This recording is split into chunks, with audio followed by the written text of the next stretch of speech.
Hello everyone, welcome to our channel pro chemistry. आज हम आपके लिए जो टॉपिक लेकर आए हैं that is conductance in electrolytic solution. So let's start with this topic. क्या है टॉपिक आज का? कंडक्टेंस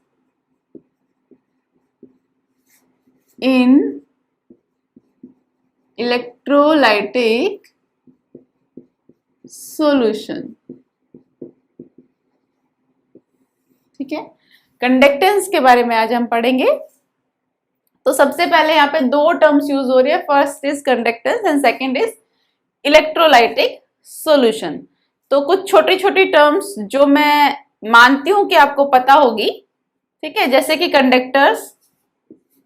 कंडक्टर्स, इंसुलेटर्स, ठीक है, ये सब आपको पता होगा। नहीं पता हो तो भी सुन लीजिए। कंडक्टर्स क्या होते हैं? Which allow electricity to pass through them.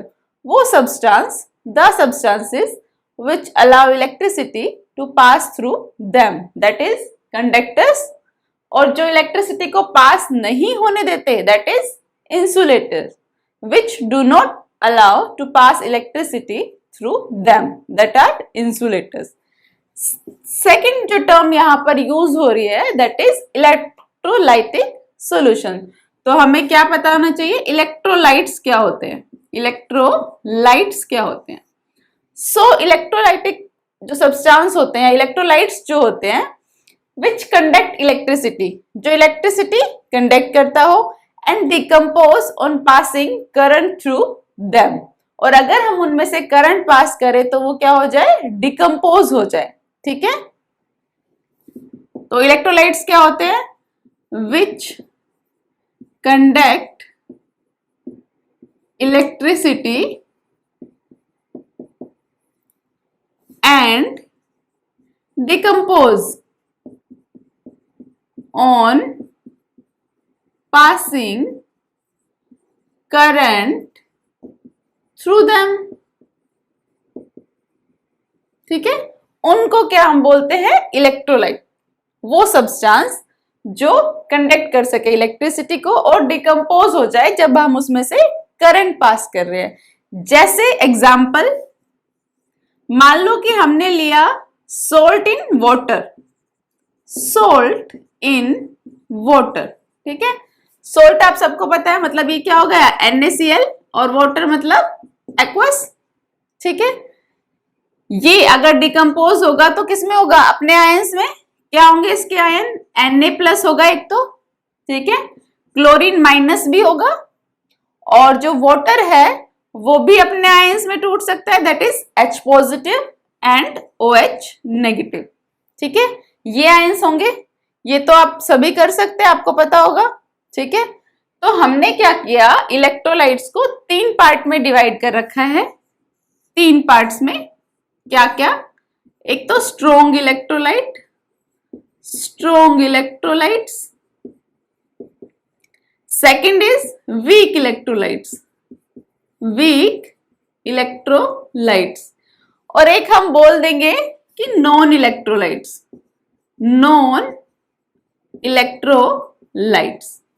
ठीक है, तो सबसे पहले स्ट्रोंग इलेक्ट्रोलाइट्स कौन से होंगे?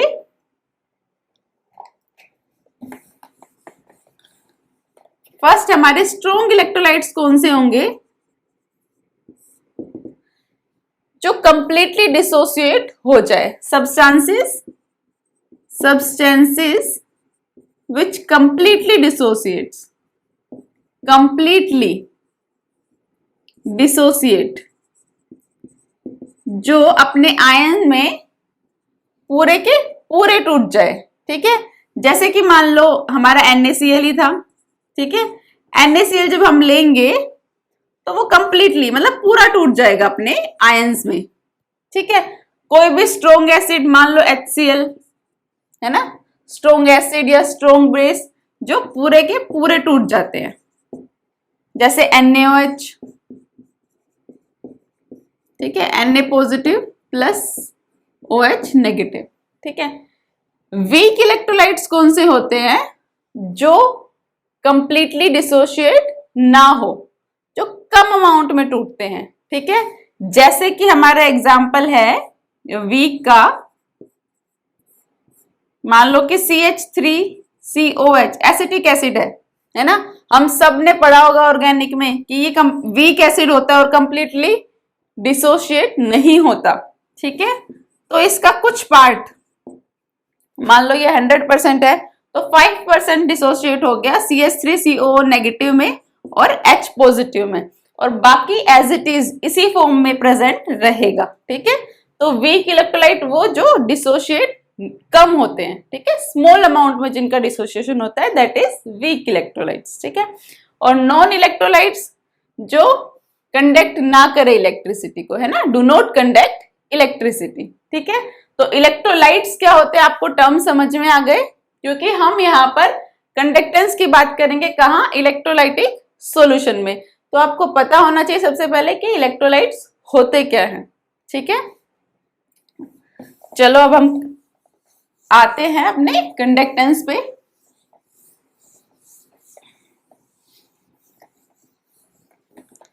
अब देखो कंडक्टेंस की बात करेंगे। अब हम अब तक जो पढ़ते आए हैं दैट इज मेटेलिक कंडक्टर्स। हमने पढ़ा है मेटेलिक कंडक्टर्स के बारे में, है ना, मेटेलिक कंडक्टर्स।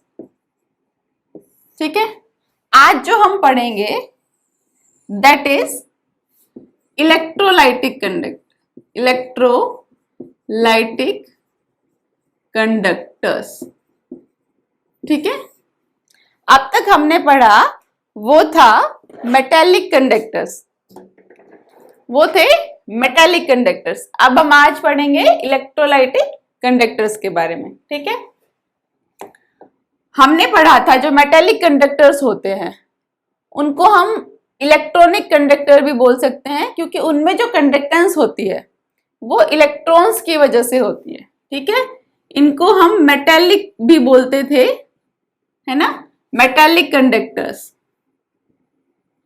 ठीक है, क्योंकि इनमें जो कंडक्टेंस होती थी, conductance is due two electrons, is due two electrons. जो इलेक्ट्रॉन्स होते थे उनकी वजह से इनमें कंडक्टेंस होती थी। मान लो कोई भी मेटल है, वो अपने आयन में और उसने एक इलेक्ट्रॉन दिया, तो ये जो इलेक्ट्रॉन प्रेजेंट है इसकी वजह से क्या हो रही थी, ये कंडक्टेंस थी। ठीक है, पर इलेक्ट्रोलाइटिक कंडक्टर्स में क्या होता है, जो कंडक्टेंस होती है वो आयंस की वजह से होती है। किसकी वजह से, आयंस की वजह से। Conductance is due to decomposition of electrolytes into its ion। ठीक है, तो कंडक्टेंस किसकी वजह से हुई, ड्यू टू आयंस। ठीक है, आयंस की वजह से यहाँ पे कंडक्टेंस हो रही है। क्या हो रहा है यहाँ पे, सब्सटेंस का डिकम्पोजिशन। यहाँ पर कोई डिकम्पोजिशन नहीं होता, यहाँ पर सिर्फ इलेक्ट्रॉन की वजह से कंडक्टेंस होती थी। या हम ये भी बोल सकते हैं यहाँ पर हमारा क्या फ्लो कर रहा है, मैटर। जो हमने यहाँ पर सब्सटेंस लिया है वो क्या हो रहा है, आयंस उसके बन रहे हैं, वही फ्लो कर रहा है, तो मैटर फ्लो कर रहा है। ठीक है, मैटर फ्लो होने की वजह से क्या हो रही है, यहाँ पर कंडक्टेंस हो रही है। भाई ये मान लो हमने कोई इलेक्ट्रोलाइट लिया था, ये टूटा अपने आयंस में। ठीक है, यही तो फ्लो कर रहा है ना, फ्लो ऑफ आयंस या फ्लो ऑफ मैटर की वजह से क्या हो रही है, कंडक्टेंस हो रही है। ठीक है, यहां जो हम पढ़ते थे पहले metallic conductors that is due to flow of electrons. ठीक है, फिर हम यहाँ पर एक और बात पढ़ते थे, वो क्या थी कि टेम्परेचर जब हम इंक्रीज करते थे तो कंडक्टेंस डिक्रीज हो जाती थी। पढ़ते थे, बताओ भाई पढ़ते थे या नहीं पढ़ते थे। Conductance decrease with increase in temperature. भाई जब हम टेम्परेचर बढ़ाते थे तो हम क्या बोलते थे, जो इलेक्ट्रॉन थे उनकी फ्लो की वजह से कंडक्ट कर रहा था इलेक्ट्रिसिटी, तो उनके फ्लो में, उनके पाथ में क्या आ जाते थे, मेटल आयंस आ जाते थे, जिससे उनका फ्लो कम हो जाता था। तो कंडक्टेंस क्या हो जाता था, डिक्रीज हो जाता था, यही बोलते थे हम, है ना। यहां पर क्या होता है, कंडक्टेंस इंक्रीज होती है, conductance increase with increase in temperature. यहां पर टेम्परेचर बढ़ने के साथ कंडक्टेंस क्या होती है, बढ़ती है। ठीक है, दोनों में डिफरेंस समझ में आ गया कि यहां पर जो हम कंडक्टेंस की बात कर रहे हैं वो किसकी वजह से हो रही है, आयंस की वजह से। ठीक है, किसकी वजह से हो रही है, आयंस की वजह से हो रही है। ठीक है, तो यहां पर आज हम आयंस की बात करेंगे। तो शुरू करते हैं सबसे पहले।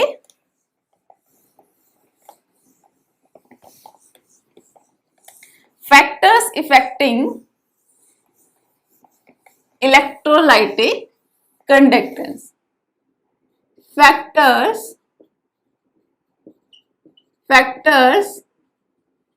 affecting electrolytic conductance।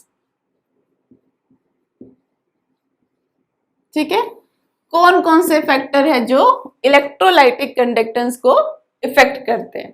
ठीक है, फर्स्ट फैक्टर, फर्स्ट क्या है, nature of electrolyte. Nature of electrolyte. अब आप सभी ने अभी देखा कि इलेक्ट्रोलाइट तो तीन टाइप के हमने पढ़े, एक तो नॉन इलेक्ट्रोलाइट, उनको तो छोड़ ही दो। ठीक है, हम यहाँ पे इलेक्ट्रोलाइट्स की बात करेंगे। तो एक तो वीक और एक स्ट्रोंग। ठीक है, क्या हुआ, एक तो वीक इलेक्ट्रोलाइट और एक स्ट्रोंग। ठीक है, तो हमने कहा जो स्ट्रोंग है वो कंप्लीटली डिसोशिएट हो जाता है और वीक है वो नहीं होता। ठीक है, तो जितना ज्यादा वो टूटेगा अपने आयंस में, जितने ज्यादा आयंस होंगे उतनी कंडक्टेंस ज्यादा होगी, है ना। भाई कंडक्टेंस किस पे डिपेंड करती है कि कितने ज्यादा आयंस हैं, है ना। कंडक्टेंस किस पे डिपेंड कर रही है, नंबर ऑफ आयंस पे, नंबर ऑफ आयंस। भाई कितने ज्यादा आयंस हैं। ठीक है, इस बात पे कंडक्टेंस डिपेंड करती है, ज्यादा आयन होंगे ज्यादा कंडक्टेंस होगी। सेकंड कंडक्टेंस किस पे डिपेंड करती है, मोबिलिटी ऑफ आयंस। ठीक है, किस पे डिपेंड करती है, mobility of ions, mobility of ions. ठीक है, तो यहां पर जब हम बात करेंगे वीक इलेक्ट्रोलाइट की, तो वीक में तो क्या वो डिसोशिएट नहीं होता, तो आयंस कम अमाउंट में प्रेजेंट है, तो इसकी क्या होगी, कम होगी कंडक्टेंस, और इसकी क्या होगी, ज्यादा होगी। तो जितना स्ट्रॉन्ग इलेक्ट्रोलाइट होगा उतनी ही कंडक्टेंस ज्यादा होगी। ठीक है, more strong electrolyte more is the conductance. So second जो हमारी टर्म है दैट इज कंसंट्रेशन, कंसंट्रेशन। ठीक है, इसमें क्या होता है, जैसे जैसे हम कंसंट्रेशन डिक्रीज करते हैं, ठीक है, कंसंट्रेशन डिक्रीज मतलब डाइल्यूशन कर रहे हैं किसी चीज का। ठीक है, किसी चीज का डाइल्यूशन कर रहे हैं, डिक्रीज इन कंसंट्रेशन मतलब डिक्रीज इन कंसंट्रेशन। ठीक है, जैसे जैसे हम कंसंट्रेशन डिक्रीज करेंगे हमारी जो कंडक्टेंस है वो बढ़ जाएगी, कंडक्टेंस इंक्रीज। ठीक है, मान लो कि ये हमारे पास एक बीकर है, ये हमारे पास दूसरा बीकर है। ठीक है, ये हमारे पास इसमें है ion Cl minus Na positive, Cl minus Na positive, Cl minus. ठीक है, ये हमारे पास इसमें है।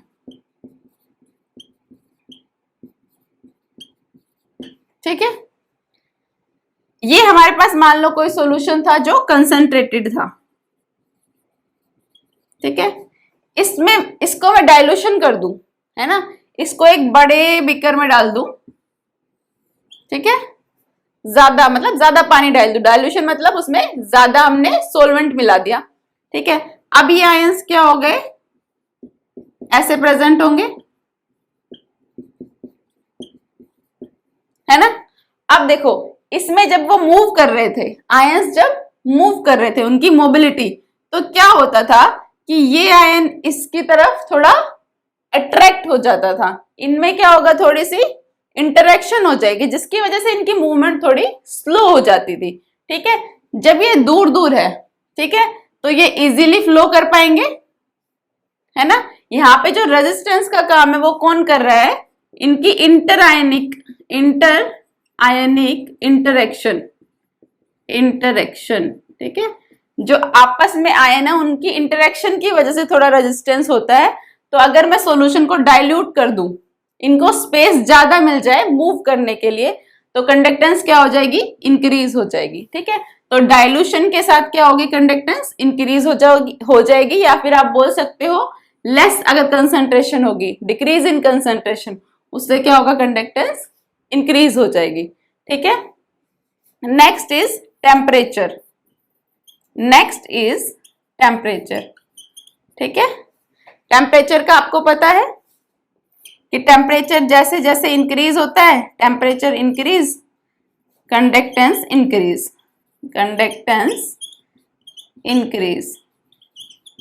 ठीक है। कैसे करती है इंक्रीज, देखिए, जो आपके स्ट्रोंग इलेक्ट्रोलाइट्स है, और दूसरे आपके वीक इलेक्ट्रोलाइट्स, ठीक है। तो जब हम टेम्परेचर इंक्रीज करेंगे, वीक तो जो है, जो डिसोशिएट कम हो रहे थे, वो तो ज्यादा डिसोशिएट हो जाएंगे, मतलब कंप्लीटली डिसोशिएट होने की कोशिश करेंगे, ठीक है। तो क्या हो जाएगी, जब ज्यादा डिसोशिएट होंगे तो कंडक्टेंस इंक्रीज होगी, है ना। अब क्या होंगे, वो कंप्लीटली डिसोशिएट होने की कोशिश करेंगे, जिससे क्या होगी, कंडक्टेंस इंक्रीज होने लग जाएगी। और स्ट्रोंग के केस में क्या होंगे, अब स्ट्रोंग आपको पता है वो पहले से ही डिसोशिएट होते हैं, है ना, डिसोशिएट तो वो पहले से ही होते हैं, ठीक है। लेकिन इस केस में क्या होगी, जो आयंस के बीच में इंटरआयनिक रेजिस्टेंस हो रही थी, है ना, जो आयंस थे वो मूव नहीं कर पा रहे थे एक दूसरे की इंटरेक्शन के कारण, वो कम हो जाएगी, अब वो इजीली फ्लो कर पाएंगे टेम्परेचर इंक्रीज करने से।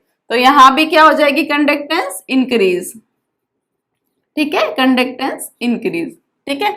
तो दोनों ही केस में टेम्परेचर इंक्रीज करने से कंडक्टेंस क्या होती है, इंक्रीज हो जाती है, ठीक है। तो हमारी नेक्स्ट जो टॉपिक है,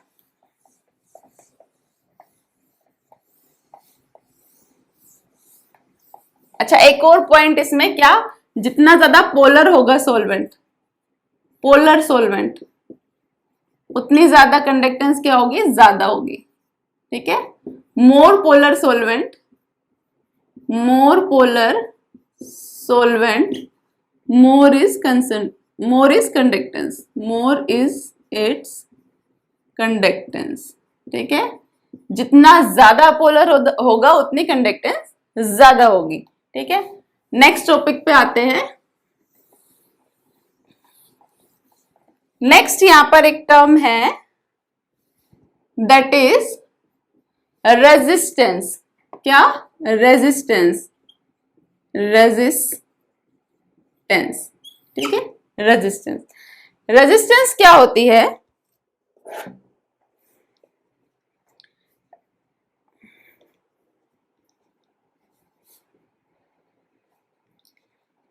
रेजिस्टेंस क्या होती है, रेजिस्टेंस होती है hindrance provided by a solution on passage of current. क्या होता है, हिंड्रेंस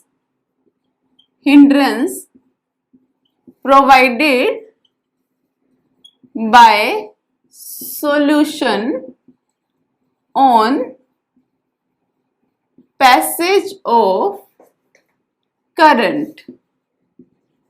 भाई जो आपका करंट फ्लो हो रहा है किसी भी सब्सटेंस से, मान लो किसी वायर से फ्लो हो रहा है, तो उसके फ्लो में जो रुकावट आ रही है ना, जो हिंड्रेंस आ रही है, उसको हम क्या बोलते हैं, रेजिस्टेंस, ठीक है। मान लो कि आप कहीं जा रहे हैं ट्रेन से और आपको आवाज आए रुकावट के लिए खेद है ना, तो जिस कारण से वो रुकावट हो रही है, उसमें जिस कारण से ट्रेन रुक गई है, उसको हम क्या बोलते हैं, रेजिस्टेंस, है ना। उस टर्म को क्या बोलते हैं, रेजिस्टेंस, मतलब किसी चीज में रुकावट, है ना। तो यहां पर हम किसकी बात करते हैं, फ्लो ऑफ करंट, तो उसमें जो रुकावट आती है दैट इज कॉल्ड रेजिस्टेंस, ठीक है। रेजिस्टेंस को हम आर से रिप्रेजेंट करते हैं, किससे रिप्रेजेंट करते हैं, आर से, ठीक है। फिजिक्स में आप सभी ने पढ़ा होगा कि जो रेजिस्टेंस होता है हम उसको व्हीटस्टोन ब्रिज से मेजर करते हैं, measured through Wheatstone bridge, Wheatstone bridge. ठीक है, हम इसकी जो वैल्यू होती है यहां से मेजर करते हैं। ठीक है, यहां पर जो रेजिस्टेंस है क्या होता है, resistance of any object, resistance of any object, किसी भी ऑब्जेक्ट का रेजिस्टेंस डायरेक्टली प्रोपोर्शनल होता है उसकी लेंथ के, उस ऑब्जेक्ट की जो लेंथ है उससे डायरेक्टली प्रोपोर्शनल होता है और इनवर्सली प्रोपोर्शनल होता है उस ऑब्जेक्ट के एरिया ऑफ क्रॉस सेक्शन से। ठीक है, of an object is directly proportional to its length and inversely proportional to its area of cross section। ठीक है, क्या कहा मैंने कि जो रेजिस्टेंस है, जो आर है, ठीक है, इसकी यूनिट क्या होती है रेजिस्टेंस की, ओम। क्या होती है इसकी यूनिट, इसकी यूनिट होती है ओम, OHM। ठीक है, ओम, इसको हम रिप्रेजेंट करते हैं ऐसे, इस साइन से। ठीक है, ओम, और इसको रिप्रेजेंट करते हैं ऐसे। ठीक है, क्या बोला मैंने कि जो रेजिस्टेंस है वो डायरेक्टली प्रोपोर्शनल होती है उसकी लेंथ के, लेंथ मैंने बोल दिया मान लो L है। ठीक है, और inversely proportional to area of cross section, और एरिया मैंने रिप्रेजेंट कर दिया A से। So here L is the length of object and A is the area of cross section. क्या है, लेंथ है और ये क्या है, एरिया है। ठीक है, इस प्रोपोर्शनलिटी कांस्टेंट को जब मैंने हटाया तो मैंने क्या लिख दिया, रो। R इज इक्वल टू रो को ऐसे लिखते हैं, ये हमारा क्या है, रो। ठीक है, रो L बाय A। ठीक है, ये हमारा क्या है, इसको बोलते हैं रो, RHO। ठीक है, रो, और किसको रिप्रेजेंट कर रहा है, ये रेजिस्टिविटी। ठीक है, रेजिस्टिविटी या फिर हम इसको स्पेसिफिक रेजिस्टेंस भी बोल सकते हैं, स्पेसिफिक रेजिस्टेंस। ठीक है, रेजिस्टिविटी या स्पेसिफिक रेजिस्टेंस हमारी IUPAC बोलती है कि हम इस टर्म का यूज करेंगे, दैट इज रेजिस्टिविटी। तो आगे से जब हम नाम यूज करेंगे दैट इज रेजिस्टिविटी। ठीक है, तो ये हो गया R is equal to rho L by A। ठीक है, इसको याद रखेंगे, इस पे बहुत सारे क्वेश्चंस आते हैं। ठीक है, इसके बारे में अभी हम और पढ़ेंगे। देखो, इसकी सबसे पहले यूनिट निकालेंगे, किसकी, रेजिस्टिविटी की। ठीक है, फॉर्मूला आप याद कर लेना एकदम, ये कि R is equal to rho L by A। ठीक है, अब देखो R की हमें जो यूनिट्स है वो पता है, क्या होती है, ओम। ठीक है, अच्छा, यहां से हम इसको ऐसे लिख सकते हैं कि R इसको ऊपर ले जाएंगे इंटू A और लेंथ नीचे आ जाएगी ये, और ये क्या हो गया, रो। ठीक है, तो R की यूनिट क्या है, ओम। एरिया मीटर स्क्वायर, भाई मीटर में लो या सेंटीमीटर में लो, जो ऐसा यूनिट होती है हमारी लेंथ की दैट इज मीटर, है ना। तो मीटर स्क्वायर अपॉन लेंथ किसमें, मीटर। ठीक है, ये हो गई हमारी यूनिट्स, किसकी हो गई, रो की, दैट इज रेजिस्टिविटी। ठीक है, तो हमारी रेजिस्टिविटी की यूनिट क्या हो गई, ओम मीटर। ठीक है, ओम मीटर। ठीक है, यहां तक समझ आ गया। अब देखो, अब अब हमारी एक और टर्म आती है, टर्म क्या है हमारी, कंडक्टेंस। क्या है, कंडक्टेंस। ठीक है, कंडक्टेंस। कंडक्टेंस पढ़ने से पहले इसको भी एक बार डिफाइन कर देंगे। जो रेजिस्टिविटी होती है उसकी डेफिनेशन हम क्या लिखेंगे यहां से, तो resistivity is the resistance of an electrolyte whose length is 1 centimeter and area of cross section is 1 centimeter square। ठीक है, नेक्स्ट आ जाओ आप कंडक्टेंस में। कंडक्टेंस को हम रिप्रेजेंट किससे करते हैं, G से। किससे रिप्रेजेंट करेंगे, कैपिटल G से। और कंडक्टेंस क्या होता है, इनवर्स ऑफ रेजिस्टेंस। क्या होता है, inverse of resistance, by resistance का एकदम उल्टा, दैट इज कंडक्टेंस। ठीक है, इनवर्स ऑफ रेजिस्टेंस मतलब मैं ऐसे भी लिख सकती हूं कि G is equal to 1/R, है ना, लिख सकती हूँ ना। और यूनिट क्या लिखेंगे फिर हम G की, भाई R की यूनिट क्या होती थी, ओम, तो ओम इनवर्स लिख सकती हूँ, ओम इनवर्स। और ओम इनवर्स को मैं ऐसे भी लिख सकती हूँ, देखो MHO उल्टा, MHO दैट इज मो। ठीक है, तो मैं इसको ओम इनवर्स भी बोल सकती हूँ, मो भी बोल सकती हूँ, या फिर इसको SI एक और यूनिट दी गई है, SI यूनिट, जिसको हम बोलते हैं साइमन। ठीक है, क्या बोलते हैं, साइमन। रिप्रेजेंट किससे करते हैं, S से। ठीक है, तो मैं इसको साइमन भी बोल सकती हूँ। ठीक है, तो कंडक्टेंस की यूनिट देख लिया आपने, ओम इनवर्स बोल सकती हूँ, मो भी हो सकता है, या इसकी SI यूनिट हो सकती है साइमन, दैट इज S। ठीक है, अब अगर मैं R इज इक्वल टू हमारा G इज इक्वल टू हमारा क्या हो गया, 1/R, है ना, 1/R इसको लिखूंगी तो क्या हो जाएगा, 1/ρ, एरिया ऊपर चला जाएगा, लेंथ नीचे आ जाएगी, कुछ ऐसे ही आ जाएगा, है ना।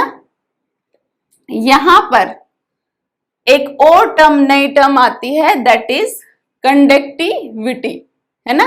पहले हमारी क्या आई थी, रेजिस्टिविटी। अब हम जब कंडक्टेंस की बात कर रहे हैं तो कंडक्टिविटी। ठीक है, क्या टर्म आती है, कंडक्टिविटी, कंडक्टिविटी। ठीक है, कंडक्टिविटी को हम रिप्रेजेंट करते हैं K से। ठीक है, और ये एकदम उल्टी होती है, इनवर्स होती है किसकी, रेजिस्टिविटी की। तो K हमारा क्या होता है, इनवर्स ऑफ रेजिस्टिविटी। ठीक है, इनवर्स ऑफ रेजिस्टिविटी। तो यहां पर हम 1/ρ को क्या लिख सकते हैं, K, तो G is equal to KA/L। ठीक है, ऐसे भी लिख सकते हैं। तो आपको जब न्यूमेरिकल इन पे आता है तो वो आपसे कुछ भी मेजर करा सकता है। फॉर्मूला एक ही था, ये वाला, है ना, इसी से हमने सारे फॉर्मूले ड्राइव किए हो, चाहे वो ये हो चाहे ये हो, है ना। तो आपको वो ऐसे बोल सकता है कि रेजिस्टेंस निकालो और आपको ये रेजिस्टिविटी दे दे, लेंथ दे दे या एरिया दे दे, है ना, या आपको रेजिस्टिविटी दे दे, एरिया दे दे और लेंथ दे दे और कंडक्टेंस निकलवा ले। ठीक है, तो आपको फॉर्मूला पता होना चाहिए। उसके बाद वो आपको जो देता है उसके अकॉर्डिंग आप इनमें से कोई भी टर्म की वैल्यू निकलवा सकता है, जो आप इजीली निकाल भी सकते हैं, है ना, निकाल लेंगे ना। ठीक है, कोई डाउट है इसमें। सो कंडक्टिविटी की भी यहां पर एक डेफिनेशन हो जाती है, that conductivity is the conductance of a solution. क्या है, conductivity, conductivity is the conductance of a solution whose length is 1 centimeter and area of cross section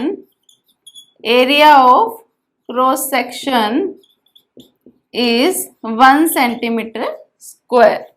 ठीक है, तो कंडक्टिविटी की भी यहां पर आपकी डेफिनेशन हो जाती है। नेक्स्ट एक टर्म आती है, दैट इज सेल कांस्टेंट। क्या आती है, सेल कांस्टेंट। आपको डायरेक्ट क्वेश्चन में ये भी बोल सकता है कि फाइंड सेल कांस्टेंट, है ना। तो जब तक आपको पता ही नहीं होगा सेल कांस्टेंट किसको रिप्रेजेंट कर रहा है, तब तक आप नहीं निकाल सकते, ठीक है। तो फॉर्मूला आपका यही होगा क्या, R is equal to rho L by A. जो यहां पर ये टर्म है L by A, that is called cell constant. L by A को हम क्या बोलते हैं, सेल कांस्टेंट। क्या बोलेंगे, सेल कांस्टेंट, ठीक है। सेल कांस्टेंट को हम रिप्रेजेंट करेंगे G, भाई खाली G तो हमने कंडक्टेंस के लिए यूज किया था, G स्टार, G स्टार हम किसके लिए यूज कर रहे हैं, सेल कांस्टेंट के लिए, ठीक है। अब देखो यहां पर R क्या हो गया, R is equal to rho L by A, ठीक है। R is equal to rho L by A, तो L बाय ए को मैंने क्या लिख दिया, G, that is cell constant, ठीक है। तो आपसे क्वेश्चन में इस फॉर्मूले का भी यूज करा सकता है, कैसे, वो आपको बोलेगा सेल कांस्टेंट निकालो, रेजिस्टेंस और रेजिस्टिविटी दिया हुआ है, या आपको वो ये भी बोल सकता है कि रेजिस्टेंस और कंडक्टिविटी दी हुई है, तब सेल कांस्टेंट निकालो, ठीक है। तो आप इसको ऐसे भी कर सकते हैं, भैया आप रो को नीचे ले आओ, R by rho is equal to cell constant, ठीक है। तो वन बाय रो को हम क्या लिख सकते हैं, के, कंडक्टिविटी भी लिख सकते हैं ना, तो R into K is equal to cell constant, that is G star, ठीक है। तो सबकी यूनिट एक बार देख लेंगे। जो रेजिस्टेंस है उसकी यूनिट क्या थी, ओम, है ना, साइन क्या था ये। जो कंडक्टेंस है दैट इज G, उसकी यूनिट क्या थी, ओम इनवर्स, या फिर मो भी लिख सकते थे, या फिर साइमन भी लिख सकते हैं, ठीक है।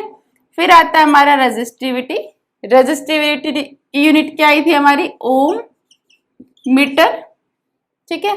फिर है हमारा कंडक्टिविटी, के, कंडक्टिविटी इसका उल्टा होता है तो इसकी यूनिट भी इसकी उल्टी हो जाएगी, ओम इनवर्स और मीटर इनवर्स, ठीक है। या हमें पता है हम ओम इनवर्स को क्या लिख सकते हैं, साइमन भी लिख सकते हैं, तो ये क्या हो जाएगा, ओम इनवर्स इज साइमन। यहाँ पे ओम इनवर्स और मो है, और साइमन, ओम इनवर्स को साइमन भी बोल सकते हैं, तो साइमन मीटर इनवर्स ये भी इसकी यूनिट हो सकती है, ठीक है। सेल कांस्टेंट की भी आपको यूनिट आ सकती है। सेल कांस्टेंट क्या होता है, लेंथ अपॉन एरिया, ठीक है। तो लेंथ हमारा क्या है, मीटर, और एरिया क्या है, मीटर स्क्वायर, तो ये कैंसिल हो गया, ठीक है। तो क्या बच गया, मीटर इनवर्स, ठीक है। तो सेल कांस्टेंट की जो यूनिट है वो क्या हो गई, मीटर इनवर्स, ठीक है। या जो आपकी लेंथ और एरिया किसी भी यूनिट्स में दी हो, मान लो सेंटीमीटर में दिया हो तो सेंटीमीटर इनवर्स, ठीक है। पर जो हमारी एसआई टर्म्स होती है उसमें हम मीटर में लेते हैं, जो लेंथ होती है वो मीटर में मेजर होती है, ठीक है। तो सबकी यूनिट्स और आपको जो सिंबल है वो पता लग गए, ठीक है। सेल कांस्टेंट को हम किससे रिप्रेजेंट करते हैं, G से, that is length upon area, और इसके क्या होती है, मीटर इनवर्स इसकी यूनिट होती है, ठीक है। अच्छा, नोट डाल के एक और चीज ऐड कर लो, क्या, कि जो हमारी कंडक्टिविटी होती है, conductivity is an additive property, is an additive property, ठीक है। और रेजिस्टेंस नहीं होती, रेजिस्टेंस इज नॉट, ठीक है। हमारी कंडक्टिविटी एक एडिटिव प्रॉपर्टी होती है पर रेजिस्टेंस नहीं होती, ठीक है। हो गया यहां तक, ठीक है। नेक्स्ट जो हमारी टर्म आती है अब, जिसके बारे में हमें पढ़ना है, दैट इज मोलर कंडक्टेंस। क्या है, मोलर कंडक्टेंस।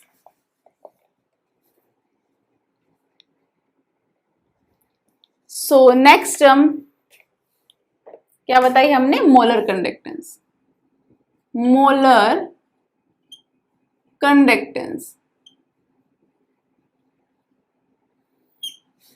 मोलर कंडक्टेंस, ठीक है। सबसे पहले इसको रिप्रेजेंट किससे करेंगे, लैम्डा और उसके नीचे m, लैम्डा m से हम रिप्रेजेंट कर रहे हैं मोलर कंडक्टेंस को, ठीक है।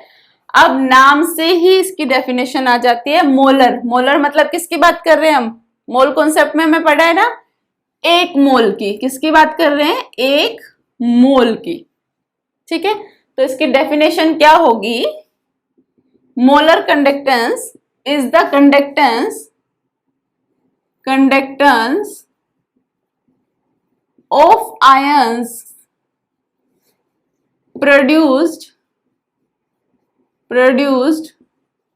from 1 mole of electrolyte, ठीक है, 1 mole of इलेक्ट्रोलाइट। एक मोल इलेक्ट्रोलाइट से जो आयंस प्रोड्यूस होंगे उसकी कंडक्टेंस को हम क्या बोलते हैं? Molar conductance in V centimetre cube volume of solution, ठीक है। मतलब एक मोल से जो आयंस प्रोड्यूस होंगे उनकी कंडक्टेंस को हमने नाम बोला है कि वो क्या है? मोलर कंडक्टेंस, ठीक है। नाम से ही आपका डिफाइन हो गया मोलर कंडक्टेंस, ठीक है। तो क्या हो गई molar conductance? K into V, भाई कंडक्टेंस इंटू V, ठीक है। अब देखो, आपको पता है कि जो मोलरिटी होती है, मोलरिटी क्या होती है? नंबर ऑफ मोल्स अपॉन में वॉल्यूम, वॉल्यूम इन लीटर, ठीक है। यही होती है हमारी मोलरिटी। अब हमने बोल दिया है कि मोल तो फिक्स है, कितने मोल है? 1 मोल, ठीक है। तो molarity is equal to 1/V भी हम लिख सकते हैं, है ना। यहाँ पर हमारी वॉल्यूम किस में है? सेंटीमीटर क्यूब में। तो हम V को यहाँ पर चेंज कर देंगे किस में? मोलरिटी में। तो लैम्डा m हमारा क्या हो जाएगा? K इंटू 1000 से इंटू कर देंगे यूनिट्स के लिए, अपॉन में मोलरिटी, ठीक है। ये हमारा फॉर्मूला हो जाएगा lambda m means molar conductance का, ठीक है। इसको याद कर लेंगे। नेक्स्ट इज इसकी यूनिट ऑफ मोलर कंडक्टेंस। क्या होंगी इसकी यूनिट्स? आपको याद करने की बिल्कुल जरूरत नहीं है, आप डायरेक्ट यूनिट निकाल सकते हैं, ठीक है। आपको K की यूनिट्स पता है, कंडक्टिविटी की अभी हमने निकाली थी, वो भी उसे याद नहीं करना, आप निकाल सकते हैं, ठीक है। क्या निकाली थी? साइमन मीटर इनवर्स, है ना। यहां पर हम सेंटीमीटर में हमने वॉल्यूम लिया है तो क्या हो गई? सेंटीमीटर इनवर्स, ठीक है। ये यूनिट किसकी थी? K की। मोलरिटी की यूनिट आप सबको पता है, मोलरिटी क्या है? नंबर ऑफ मोल्स, मतलब मोल्स, ठीक है, अपॉन में वॉल्यूम। वॉल्यूम यहाँ पर सेंटीमीटर क्यूब में हम लेके चल रहे हैं, इसलिए हमने 1000 से इंटू कर दिया, ठीक है। तो ये क्या है? मोल्स, ठीक है, अपॉन सेंटीमीटर क्यूब। यहाँ पर मोलरिटी लीटर में होती है, मतलब मीटर क्यूब, ठीक है। यहाँ पर जब हम इसे सोल्व करेंगे तो ये क्या आ जाएगा? साइमन, इसको ऊपर लेके जाएंगे सेंटीमीटर स्क्वायर और मोल इनवर्स, ठीक है। ये आपकी यूनिट किसकी आ गई? मोलर कंडक्टिविटी की, ठीक है। एक और टर्म है यहाँ पर, दैट इज इक्विवेलेंट कंडक्टिविटी, ठीक है। इक्विवेलेंट कंडक्टिविटी,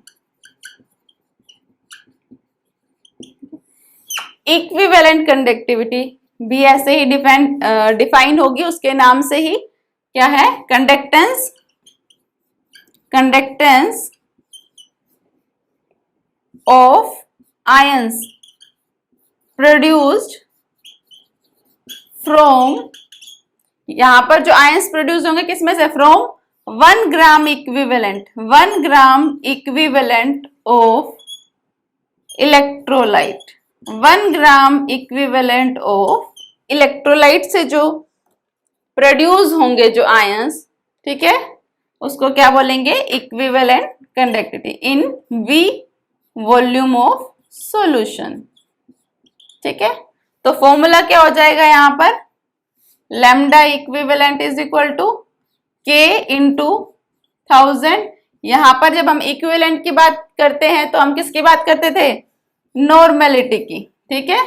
तो K इंटू 1000 अपॉन में नॉर्मेलिटी, इसकी यूनिट्स क्या हो जाएंगी, वही साइमन, सेंटीमीटर स्क्वायर, मोल की जगह अब क्या आ जाएगा, इक्विवेलेंट इनवर्स। ठीक है, ये होगी इसकी यूनिट। ठीक है, समझ आ गया। तो मोलर कंडक्टेंस और इक्विवेलेंट कंडक्टेंस हम यहां से देखेंगे। क्वेश्चन है रेजिस्टेंस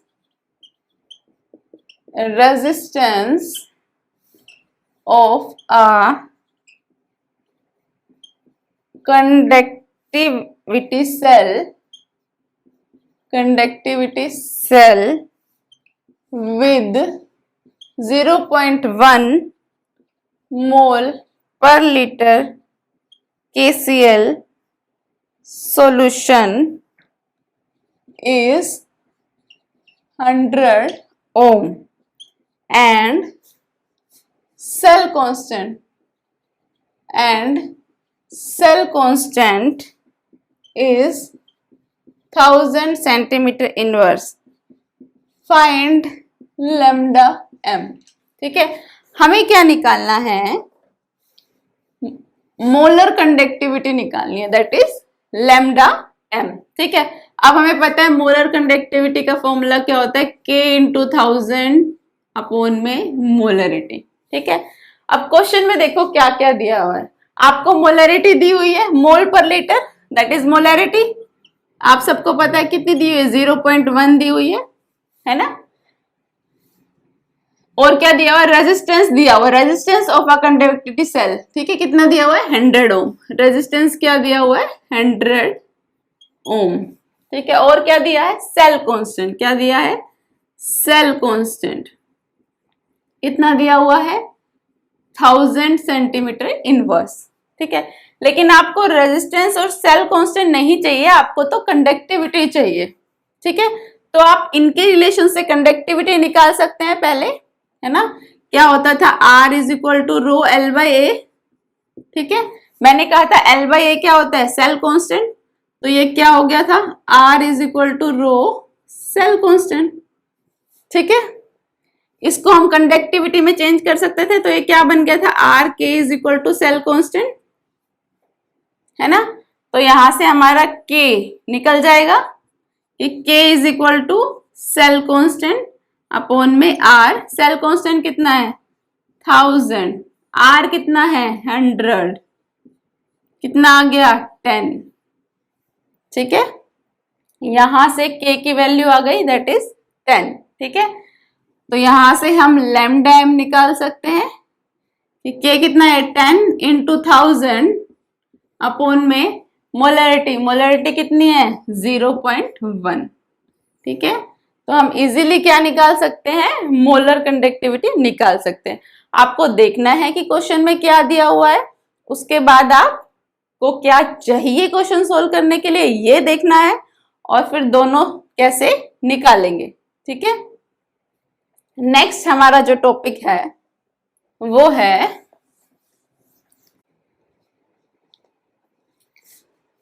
नेक्स्ट है हमारा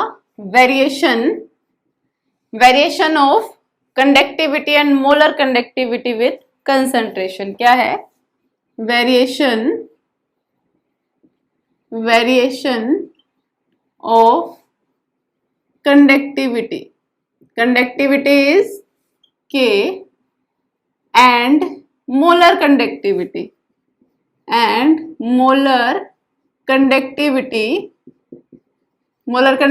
क्या होता है, lambda m with concentration।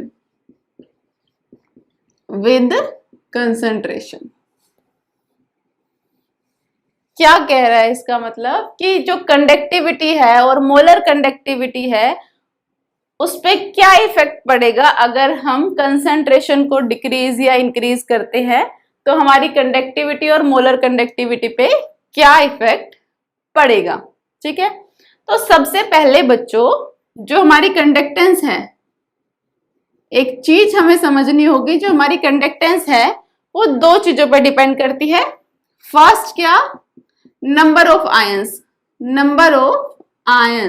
ठीक है, मतलब जितने ज्यादा आयंस किसी सॉल्यूशन में प्रेजेंट होंगे उतनी ही उसकी कंडक्टेंस ज्यादा होगी। ठीक है, फर्स्ट।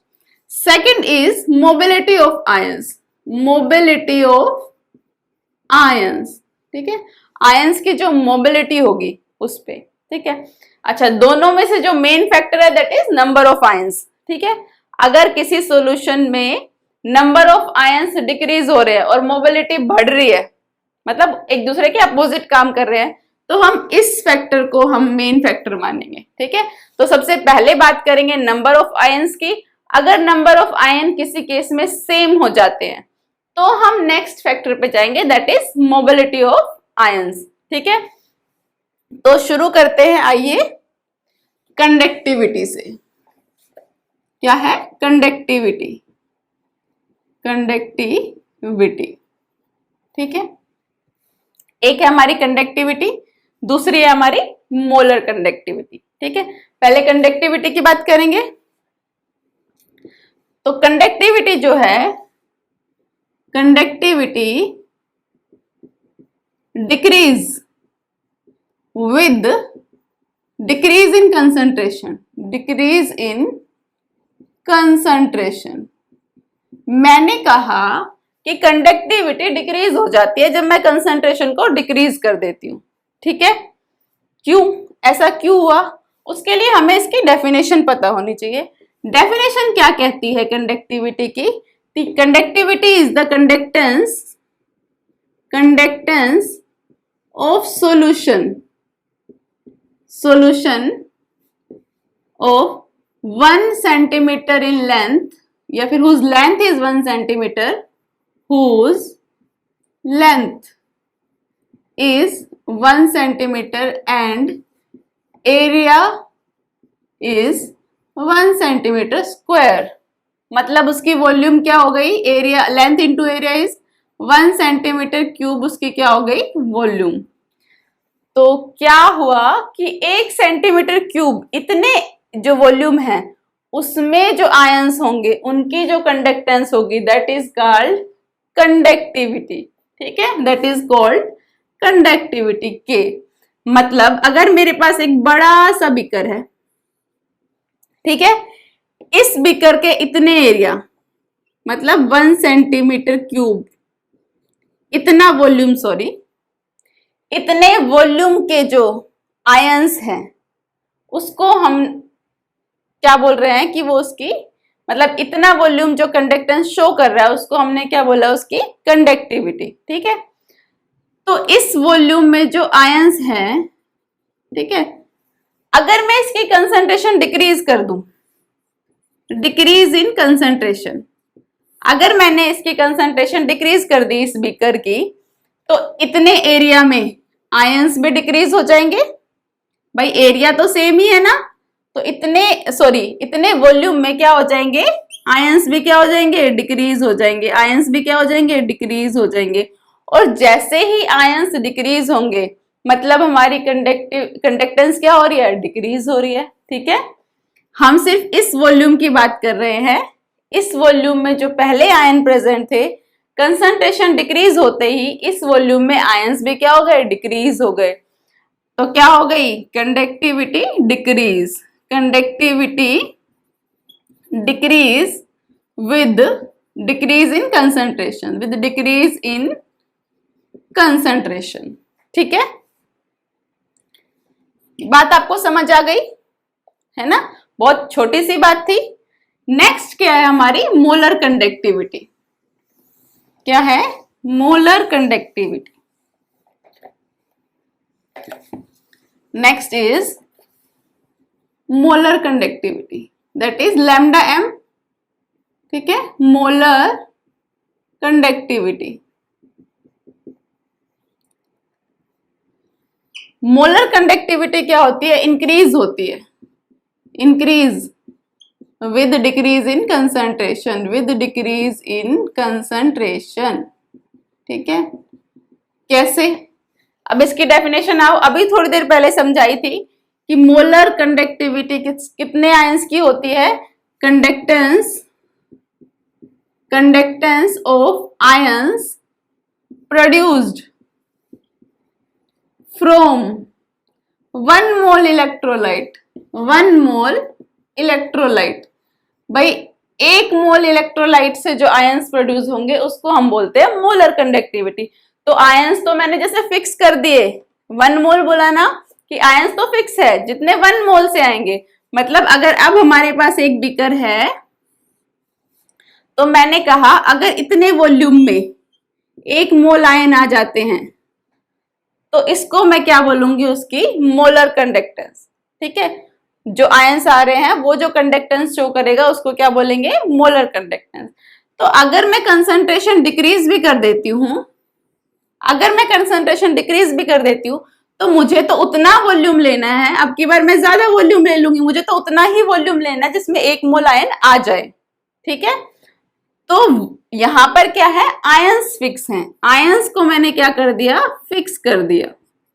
ठीक है, तो जो आयंस वाली टर्म थी वो तो फिक्स हो गई, बचा क्या, मोबिलिटी। ठीक है, मोबिलिटी। तो पहले जिन आयंस को सिर्फ इतना वॉल्यूम मिल रहा था मोबिलिटी के लिए, अब उनको ज्यादा वॉल्यूम मिल रहा है मोबिलिटी के लिए। तो मोबिलिटी क्या हो गई, increase with decrease in concentration. ठीक है, तो मोबिलिटी इंक्रीज होते क्या हो गई, कंडक्टेंस इंक्रीज। तो molar conductance increase with decrease in concentration. ठीक है, दोनों बातें समझ आ गई कि भाई जो कंडक्टिविटी थी वो तो डिक्रीज होती है with decrease in concentration, with decrease in concentration, लेकिन मोलर कंडक्टिविटी इंक्रीज होती है विद डिक्रीज इन कंसंट्रेशन। ठीक है, ये तो डिक्रीज हो रही है क्योंकि आयंस डिक्रीज हो जाते हैं, ये इंक्रीज हो रही है क्योंकि आयंस तो सेम है, मोबिलिटी इंक्रीज हो जाती है। ठीक है, दोनों ही चीजें समझ आ गई। अच्छा, ग्राफ देखेंगे हम मोलर कंडक्टेंस में और कंसंट्रेशन में। ठीक है, ये है ग्राफ, ये मान लो हमारी कंसंट्रेशन है, कंसंट्रेशन है। ठीक है, ये है हमारी मोलर कंडक्टेंस, मान लो ये 200 है, दैट इज 400। ठीक है, मान लो यहाँ पर हमारी कोई यहाँ पर ये हमारी मोलर कंडक्टिविटी थी इतनी कंसंट्रेशन पे। ठीक है, जैसे जैसे मैं कंसंट्रेशन डिक्रीज करती हूँ, मैं यहाँ से इस साइड चल के आती हूँ, तो जो मोलर कंडक्टिविटी है वो क्या होगी, इंक्रीज होती चली जाएगी। ठीक है, यहाँ पर इतनी मोलर कंडक्टिविटी थी, अब कितनी हो गई, इंक्रीज हो गई। ये हमारा जो ग्राफ आता है वो स्ट्रॉन्ग इलेक्ट्रोलाइट का आता है, किसका, स्ट्रॉन्ग इलेक्ट्रोलाइट, जिसको हम रिप्रेजेंट करते हैं इक्वेशन से कि lambda M is equal to lambda M note minus A root C. ये भी इंपॉर्टेंट है, इस पे क्वेश्चन भी आया हुआ है नीट पे। ठीक है, लास्ट में हम क्वेश्चन करेंगे, वो आपको बहुत सारे ऑप्शन दे देता है इक्वेशन के अलग अलग, जैसे यहाँ पे प्लस का साइन लगा देगा, रूट हटा देगा, तो आपको इक्वेशन याद होनी चाहिए कि lambda M is equal to lambda M note minus A, minus का साइन है और यहाँ पर क्या है, सी पे कंसंट्रेशन पे क्या है, रूट है। ठीक है, ए यहाँ पर एक कांस्टेंट है। ये आपको पता है मोलर कंडक्टिविटी है, ये क्या होती है, लिमिटिंग मोलर कंडक्टिविटी। क्या होती है, लिमिटिंग मोलर कंडक्टिविटी। ठीक है, लिमिटिंग मोलर कंडक्टिविटी हम तब बोलते हैं जब concentration approaches to zero. When concentration approaches to zero, molar conductivity क्या हो जाती है, लिमिटिंग मोलर कंडक्टिविटी। ठीक है, जब हम वीक इलेक्ट्रोलाइट की बात करते हैं तो जैसे जैसे हम कंसंट्रेशन डिक्रीज करते जाते हैं, मोलर कंडक्टिविटी क्या हो जाती है, इंक्रीज हो जाती है, और ये एकदम इंक्रीज होती है, क्या बोलते हैं, स्टीप इंक्रीज, स्टीपली इंक्रीज। ठीक है, ये किसके लिए होती है, वीक के लिए। देखो स्ट्रॉन्ग के केस में जब हमने कंसंट्रेशन डिक्रीज की है ना, तो स्ट्रॉन्ग में आयंस, तो स्ट्रॉन्ग जो होते हैं पहले ही कंप्लीटली डिसोशिएट हो जाते हैं अपने आयंस में। ठीक है, तो उसमें ज्यादा इंक्रीज नहीं होता। लेकिन जो वीक इलेक्ट्रोलाइट होता है वो जैसे जैसे हम कंसंट्रेशन डिक्रीज करते हैं, या क्या बोल सकते हैं, डाइल्यूशन करते हैं, है ना, कंसंट्रेशन डिक्रीज या डाइल्यूशन एक ही बात है। तो जैसे जैसे हम डाइल्यूशन करते हैं क्या होते हैं, वो डिसोशिएट हो जाते हैं ज्यादा, तो अब आयंस एकदम इंक्रीज हो जाते हैं, और जैसे ही एकदम आयन इंक्रीज होंगे क्या हो जाएगी, मोलर कंडक्टेंस एकदम इंक्रीज हो जाएगी। ठीक है, तो ये आपका ग्राफ था मोलर कंडक्टेंस और कंसंट्रेशन के बीच में। ठीक है, जब आप हाँ, कई बार आपसे पूछा जाता है, ऐसे भी क्वेश्चन आता है कि मान लो ये आयंस दे दिए KCl, NaCl, LiCl। ठीक है, बताओ कि कंडक्टेंस का ऑर्डर क्या होगा, है ना, कौन सा जो हमारा इलेक्ट्रोलाइट है जो ज्यादा कंडक्टिविटी शो करेगा, है ना, जिसका कंडक्टेंस ज्यादा होगा, या फिर ऑर्डर बताओ इनका। तो जितना आयन छोटा होगा, है ना, जितना जो साइज होगा छोटा होगा, जितना साइज स्मॉल होगा उतनी ज्यादा कंडक्टेंस होगी, क्योंकि स्मॉल साइज होगा तो उसकी मोबिलिटी क्या होगी, ज्यादा होगी। तो हम ऐसे बोल देंगे कि LiCl सबसे ज्यादा होगी, NaCl KCl। ये बात थी नॉर्मल के केस में, है ना। यहाँ हम बात कर रहे हैं जब हम डाइल्यूशन करते हैं, मतलब एक्वस सॉल्यूशन की, तो यहाँ पर ये फैक्टर काम नहीं करेगा। जब आपकी बात आ जाए कि aqueous KCl, aqueous NaCl, aqueous LiCl, ठीक है, उस केस में क्या होगा, देखो Cl का साइज, एनायन का साइज तो सभी में सेम है। यहाँ पे सबसे छोटा क्या है, लिथियम। ठीक है, जितनी हाई चार्ज डेंसिटी, ठीक है, हाई चार्ज डेंसिटी मतलब इसका पोलराइजेशन क्या होगा, मैक्सिमम। ठीक है, पोलराइजेशन मैक्सिमम। ठीक है, अब जो ये आयन है वो क्या होगा, इसका पोलराइजेशन। ठीक है, H2O। अब पोलराइजेशन के बाद ये आयन, इसका पोलराइजेशन इतना ज्यादा हो गया, अब जब ये मूव करेगा, फ्लो करेगा, तो इसके लिए फ्लो करना मुश्किल हो जाएगा। ठीक है, क्योंकि एक्वस में क्या है, हमारे वाटर मॉलिक्यूल्स प्रेजेंट है ना, इसका सबसे ज्यादा पोलराइजेशन होगा क्योंकि हाई चार्ज डेंसिटी है, सबसे स्मॉल साइज है लिथियम का, लिथियम Na और K में। ठीक है, तो अब क्या होगा, जो हमारे KCl है, एक्वस KCl, सबसे ज्यादा जो कंडक्टेंस होगी इसकी होगी, फिर NaCl की, और फिर LiCl की। ठीक है, एक्सेप्ट, इसमें एक एक्सेप्शन है। एक्सेप्शन क्या है, जहां पर H पॉजिटिव और OH नेगेटिव आयन की बात आ जाए, ठीक है, वहां पर उनकी मोलर कंडक्टेंस सबसे ज्यादा होती है, हाईएस्ट सबसे ज्यादा होती है। अब आप बोलोगे मैम H पॉजिटिव तो सबसे छोटा है, भाई सबसे, मैंने कहा लिथियम छोटा था, H पॉजिटिव तो उससे भी छोटा है ना, स्मॉलेस्ट है, तो इसका तो पोलराइजेशन सबसे ज्यादा होना चाहिए, है ना। यहां पर क्या काम करता है, एक मैकेनिज्म होता है जिसका नाम वो होता है ग्रोथस प्रोटोन मैकेनिज्म।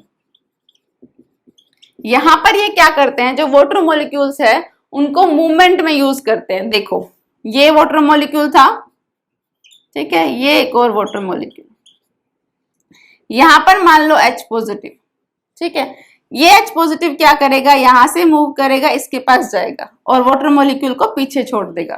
ठीक है, तो यहां पर एक वाटर मॉलिक्यूल बच गया और ये कहां पहुंच गया, आगे।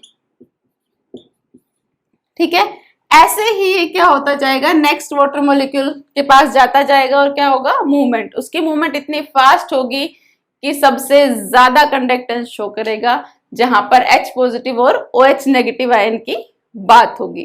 ठीक है, तो क्या हो गया, मतलब अगर मैं यहां पर HCl भी जोड़ दूं साथ में, ठीक है, तो सबसे ज्यादा किसकी होगी, HCl की हो जाएगी।